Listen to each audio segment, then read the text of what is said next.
It seems that the leaks we've seen of the Samsung Galaxy Note 10 were only of one of them, at least from the screen, after some dummy units reveal something else. Reports have that we should expect some new tricks on the iPhone 11 selfie camera, along with a new codename for other features, and the ASUS ROG Phone II's price tag is now available, and it seems kinda too good to be true. I'm Jaime Rivera, and after much request, the After the Bus series is back. Our Galaxy Note 9 video is live. Make sure you watch it. This is Pocketnow Daily.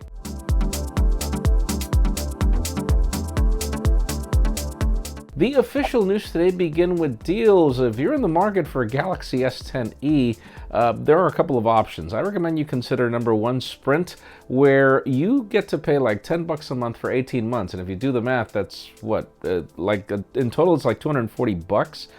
I know the math doesn't really add up, but with all the fees and everything, it ends up being that amount, which is crazy. That amount of money for that phone is insane. But then, for example, in the case of Best Buy, they still have it for $350 with all carriers, or at least the most important ones, where if you activate at the moment, you pay $350, but if you activate later, you still pay $550, which is still $200 less than the retail price. You can learn more about everything in the description. Now let's talk about Apple, as the most interesting rumors today have to do with the company and its plans to buy out Intel's mobile division, at least when it comes to modems. We've known that modems for Qualcomm have been superior up to the point where Intel just gave up. And we heard a couple of months ago that Apple was interested in buying Intel's division, and now apparently the talks are getting even more intense. $1 billion for the division. It seems that Apple doesn't want to have a dependency in just one company, which is Qualcomm. They've always split things up, which I think is an understandable way to do business. You know, just don't depend on just one company. I get that. We just don't know when Apple would pull off anything when it comes to modems, at least not even close to now, mainly because, I mean, Intel even gave up with their whole 5G thing. So yeah, that's going to be interesting. Now let's talk about Google and a very interesting and creepy thing that's happening in New York City, particularly, and Miami. If you get stopped by any Google employee offering you a $5 gift card just to take a photo, it seems that, well, Google is working on a secret project that has to do with improving facial recognition for the Pixel 4 and Pixel 4 XL, and they need a larger database. Think about it as it's creepy because employees are not really telling people what it's for, and obviously it's an embargoed phone, so it's not like if they're going to provide any information. So I get it, but it's still creepy. I don't think I'd participate in something like that. It still hasn't happened to me, but I'll keep you posted and let us know in the comments if it's happened to you. Now let's move the spotlight over to the ASUS ROG Phone II. It's taken the world by storm because of all the specs you're getting, but we didn't have a price tag and we didn't have a launch date just yet. Finally, now we get it. It seems that it will be sold in China by July 31st, and now we have confirmation that the 8GB variant and 128 gigs of storage, which is the entry-level model, will cost $510 or the equivalent. And if you want the maxed out 12 gigs of RAM and 512 gigs of storage, it's a crazy $870. Now, the only problem is that the ROG Phone 1 didn't launch in the States, not that I remember. We actually had a hard time getting our unit, and that's the reason why we didn't do a review. It was so late, but still, my God, $870 is insane. I do hope they sell it in the States. We'll see.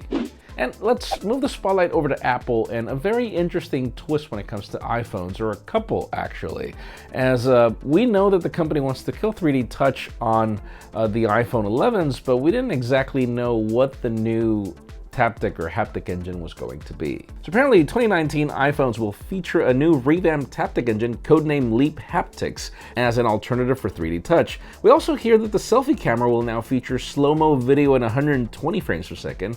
We also get confirmation on a feature from Bloomberg in a report that will allow you to use the wide-angle camera to repair photos or videos in which you cut somebody off. We're also expecting a bigger battery and reverse wireless charging for AirPods and Apple Watches, though again, we're not exactly sure if this is going to fall for all three iPhones or just one or whatever. We'll know soon. And finally, the most interesting news today have to do with the Samsung Galaxy Note 10 and the Note 10 Plus or Pro, because we've been seeing images and renders of the front, and it seems that that actually wasn't for both devices. Right now we've got some new dummy units of both devices that have emerged on Slash Leaks, and guess what? Well, we see no headphone jack, sadly. It's the same design that we saw, the same S Pen, and we do see the centered punch hole with the triple cameras at the back of the regular Note 10. But now, in the case of the larger variant of the Galaxy Note, whether it's going to be the Note 10 Pro or Note 10 Plus, you'll notice that the cutout is larger. And because the rumors are that this Note 10 Plus or Pro is going to have literally the same cameras as the Galaxy S10 5G, it could just be that we're getting a time-of-flight sensor also on the selfie camera. Let us know in the comments down below, what do you think? I mean, do you like the idea of this larger punch hole in the middle to be able to accommodate these cameras? Because in my case, you know, I tried that time of flight. It wasn't really that great. I didn't really find the benefit to it. I'd rather the smaller cutout, unless they gave me a wide-angle selfie camera. Oh my god, that would be awesome, but we would love to know what you think about the design and what you would like to get on this phone in the comments down below. Friends, again, if you want to get the news earlier, follow us on Pocketnow.com and subscribe to both our channels, English and Spanish, for more videos like this one. Also, follow us on social media as our extended coverage happens there, and also follow me on my personal handles to see me testing these phones. Please give this video a thumbs up if you like what you saw. I'm Jaime Rivera. Thanks so much for watching. We'll see you tomorrow.